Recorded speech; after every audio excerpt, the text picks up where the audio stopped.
السلام علیکم ورحمۃ اللہ وبرکاتہ۔ حضرت عباس علمبردار کی شہادت۔ اے ایمان والو، امیر المومنین حضرت علی شیر خدا رضی اللہ تعالیٰ عنہ کے فرزند حضرت عباس علمبردار رضی اللہ تعالیٰ عنہ حضرت امام حسین رضی اللہ تعالیٰ عنہ سے میدان کارزار میں جانے کی اجازت طلب کر رہے ہیں اور امام پاک کی خدمت میں عرض کرتے ہیں کہ بھائی جان، اب ننھے بچوں کا پیاس سے تڑپنا اور ان کا رونا بلکنا مجھ سے نہیں دیکھا جاتا۔ اللہ کے لیے اب مجھے اجازت دیجیے کہ میں قربان ہو جاؤں، ایک مشک پانی کا لے کر آؤں اور ان پیاسوں کی پیاس کو بجھاؤں۔ حضرت امام پاک زار و قطار سے رونے لگے۔ فرمایا کہ بھائی عباس، میرے علم کو اٹھانے والے تم ہو، میرے خیمے کی نگہبانی کرنے والے تم ہو، اب تمہارے بعد میرا علم کون اٹھائے گا اور میرے خیمے کی حفاظت کون کرے گا؟ حضرت عباس رضی اللہ تعالیٰ عنہ نے روتے ہوئے عرض کیا کہ اے ابن رسول اللہ صلی اللہ تعالیٰ علیہ وسلم، میری جان آپ پر قربان، خدا کی قسم اب زندگی میں کوئی مزہ باقی نہیں ہے۔ حضرات محترم، اور میں دنیا سے بالکل تنگ آ چکا ہوں، بس اب میری آخری آرزو اور تمنا یہی ہے کہ مالک کوثر رسول اعظم صلی اللہ تعالی علیہ وسلم کے نواسوں کو دریائے فرات کا پانی پلا کر میں بھی جلد سے جلد اپنے بھائیوں اور بھتیجوں کے پاس پہنچ جاؤں۔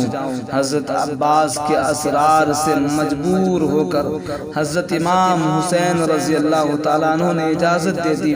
حضرت عباس علمبردار ایک مشک کاندھے پر لٹکائے ہوئے گھوڑے پر سوار ہو کر میدان کارزار میں یزیدی فوج کے سامنے پہنچے اور تمام حجت کے لیے فرمایا، اے یزید ناپاک کے بے دین فوجیوں اور بے رحم انسانوں، تم نے آل رسول پر پانی بند کر کے جس درندگی کا ظلم کی انتہا کی ہے، میں نے تم سے کہتا ہوں کہ اب بھی وقت ہے، اپنے ظلم و ستم سے توبہ کر لو اور حضرت امام پاک کے خون ناحق سے باز آ جاؤ اور رسول اللہ صلی اللہ تعالی علیہ وسلم کے پیارے بچوں کو اس طرح پیاس سے نہ تڑپاؤ۔ حضرات محترم، بے رحم کوفیوں کے سینوں میں دل کی جگہ شاید پتھر کا ٹکڑا تھا کہ حضرت عباس علمبردار کی باتوں کا ان پر کچھ بھی اثر نہیں ہوا، بلکہ بے رحم یزیدی ظالموں نے آپ پر تیر کی بارش کر دی۔ حضرت عباس نے نعرہ تکبیر بلند کیا اور تلوار آبتکار لے کر آپ ان پر حملہ کر دیا۔ آپ کا حملہ تھا کہ قہر خدا تھا جو یزیدیوں پر نازل ہو گیا۔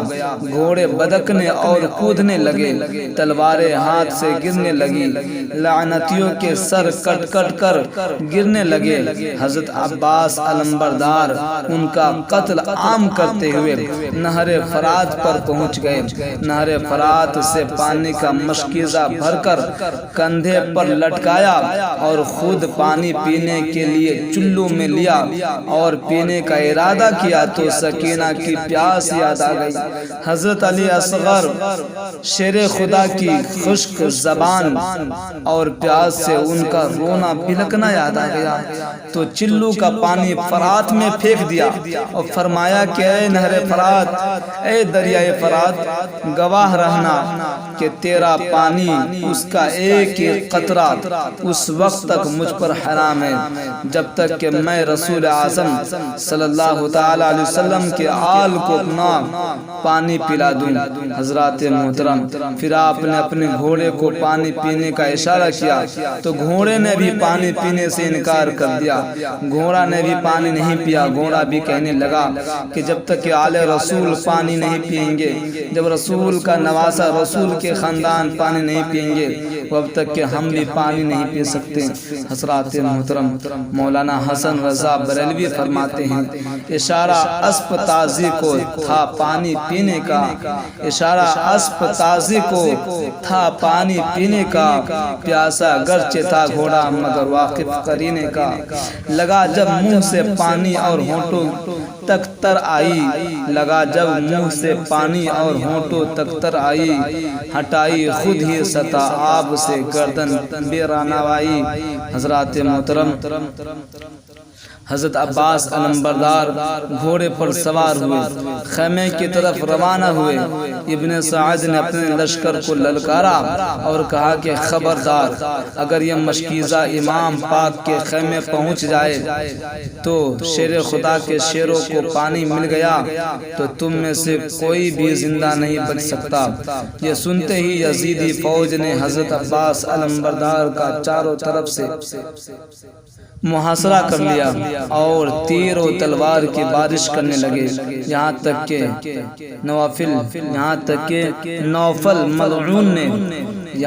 نوفل ملعون نے دھوکے سے ایسی تلوار ماری کہ حضرت عباس علمبردار کا داہنا بازو کٹ گیا۔ آپ نے جلدی سے مشکیزہ کو اپنے بائیں بازو پر لٹکایا، پھر ایک ظالم یزیدی نے ایسی تلوار چلائی کہ آپ کا بایاں بازو بھی کٹ کر زمین پر گر گیا۔ جب دونوں بازو کٹ گئے تو آپ نے مشکیزہ کو اپنے دانتوں سے پکڑ لیا اور گھوڑے کے رکاب سے دشمنوں کو ٹھوکر دیتے ہوئے خیمہ کی طرف بڑھتے چلے جا رہے تھے کہ ایک یزیدی ظالم شیطان نے ایسا تاک کر مشکیزہ پر تیر چلایا کہ مشکیزہ میں سوراخ ہو گیا اور پانی گرنے لگا۔ آپ خیمہ کے قریب پہنچ گئے مگر مشک میں ایک بھی قطرہ پانی نہیں تھا اور جسم زخموں سے ریزہ ریزہ ہو چکا تھا۔ حضرات محترم پانی گرنے لگا اور آپ خیمہ کے قریب پہنچ گئے، مشک میں ایک قطرہ بھی پانی نہیں تھا اور جسم زخموں سے چھلنی چھلنی ہو چکا تھا۔ نڈھال ہو کر گھوڑے سے زمین پر تشریف لے آئے اور امام پاک کو آواز دیا، یعنی اے بھائی حسین اپنے بھائی کی خبر لیجئے، اے بھائی حسین اپنے بھائی کی خبر لیجئے۔ حضرت امام پاک دوڑ کر پہنچے تو کیا دیکھا کہ حضرت عباس علمبردار خون میں نہائے ہوئے خلد بری کا مہمان بٹنے کے لیے تیار ہے۔ حضرت امام پاک نے اتنی زور سے آہ کھینچی کہ کربلا کی زمین خوف سے دہل گئی اور آپ کو اپنی آغوش میں اٹھا کر خیمہ میں لائے اور زبان مبارک پر غم میں ڈوبے ہوئے یہ کلمات تھے، میری کمر ٹوٹ گئی، اب میری کمر ٹوٹ گئی اور امام اور میرا سہارا کون ہے؟